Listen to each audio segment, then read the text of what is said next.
घर का माहौल ठीक रखोगे तो सारी रेमेडीज़ 1000% काम करेगी। मैं तो हमेशा ये बोलती हूँ रेमेडी बताने से पहले कि आप एक बार ट्रस्ट करके देखो, गारंटीड काम करेगी।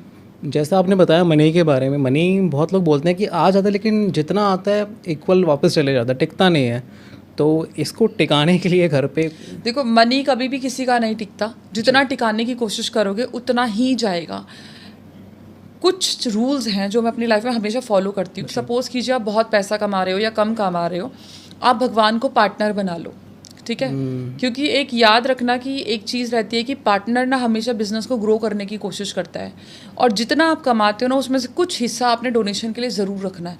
दैट इज़ 100% श्योर कि आपको रखना ही रखना है, ये करना ही करना है। कितना, चाहे थोड़ा सा पैसा रख लो, चाहे आप 100 रुपये कमा रहे 100 रुपये रख, अगर आप 100 रुपये अगर आप कमाते हो तो चाहे आप 5 रुपये रख लो, बट रख लो, ठीक है। और वो आपने कैसे करना है कि भगवान से पार्टनरशिप करनी है कि मेरे इस काम में आज से मैं आपको इतने % का पार्टनर बना रहा हूँ, या इतना अमाउंट मैं हर महीने आपको डोनेट करूँगा, मतलब आपको नहीं, मतलब जो गरीबों को डोनेट करूँगा, आपके नाम से प्रसाद जो भी है, भंडारा वगैरह कराऊँगा।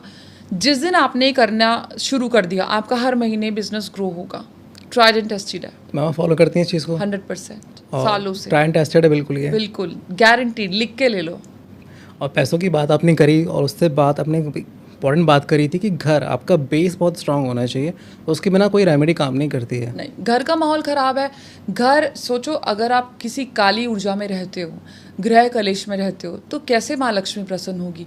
माँ लक्ष्मी तो कदम ही वहाँ रखती है जहाँ आपको हंसने की आवाज़ आती है, जहाँ पे किलकारियाँ होती है, जहाँ हंसी मजाक होता है, जहाँ एक दूसरे के साथ प्यार होता है, संबंध अच्छे होते हैं, वहीं तो आती है माँ लक्ष्मी। नहीं तो क्यों आएगी गंदगी में, गृह कलेश में, जहाँ चुगली चपाटियाँ होती हैं, जहाँ पे गलत चीज़ें देखी जाती है, गलत बातें होती हैं, जेलस फैक्टर होता है, तो क्यों आएगी माँ लक्ष्मी वहाँ। बट मैम कोई नहीं चाहता उनके घर में ये सब चीज़ें हों, मतलब नेगेटिविटी हो। आदत होती है, लेकिन लोगों के घर में होती हैं चीज़ें। लोगों की आदत होती है, मैं बताती हूँ, लोगों की बहुत आदत होती है कि वो बुराइयों में रहना पसंद करते हैं।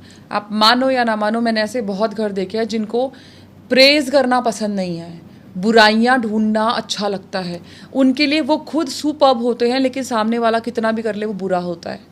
जिस दिन आपने लोगों की अच्छाइयाँ देखना, मैं हमेशा क्या करती हूँ, देखो रिलेशनशिप जो होती है, फ्रेंड्स हो गए, दोस्त हो गए, भाई भाभी, बहुत सारे रिलेशन होते हैं, हर चीज़ में कहीं ना कहीं ऊपर नीचे उतार चढ़ाव होते रहते हैं। तो मैं हमेशा क्या करती हूँ, मैं एक पलड़ा, जो तराजू होता है ना, वो तोलती हूँ। एक में अच्छाइयाँ रखती हूँ, एक में बुराइयाँ रखती हूँ। अगर बुराइयाँ ज़्यादा हैं, इतना है कि मेरी लाइफ को इफ़ेक्ट कर रही हैं, तो मैं साइड हो जाती हूँ विदाउट एनी शिकायतें या कुछ भी। लेकिन कोशिश करो आप अच्छे मोमेंट्स को याद करो, और अच्छे मोमेंट्स को याद करके उन बुराइयों को भूलने की कोशिश करो, रिलेशन आगे बढ़ाओ। बट ऑफ कोर्स ये तभी होगा जब दोनों